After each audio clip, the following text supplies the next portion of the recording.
At upang makamit ang kaayusan at katahimikan sa ating komunidad, ang ating mga kapulisan ay patuloy sa pagpapaigting sa pagkasa ng mga operasyon upang mahuli ang mga nagkasala sa batas.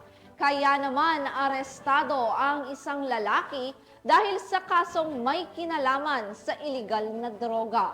Alamin ang buong detalye ng balita mula kay Matruman lagi. Arestado ang isang lalaki sa kasong paglabag sa Republic Act 9165 o Comprehensive Dangerous Drugs Act of 2002 matapos makuhanan ng mga iligal na droga sa isinagawang Marantaw MPS bypass operation sa Barangay Batal Punod, Marantaw, Lanao del Sur noong ika-3 ng Disyembre taong kasalukuyan. Kinilala ni Police Major Bobby Mario E. Higuera, Chief of Police ng Marantaw MPS, ang suspect na si alias Alex, 37 anyos at residente ng naturang lugar.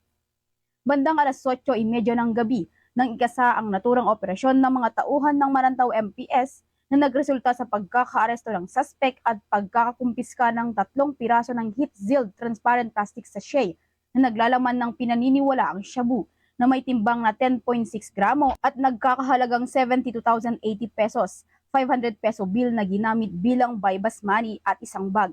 Nasa kustodiya na ng naturang istasyon ang mga nasamsam na ebidensya kasama ang naarestong suspect upang sampahan ng kaukulang kaso. Samantala, patuloy naman ang Marantaw PNP sa mas lalong pagpapaigting ng kampanya kontra illegal na droga upang masiguro ang kaligtasan ng bawat mamamayan.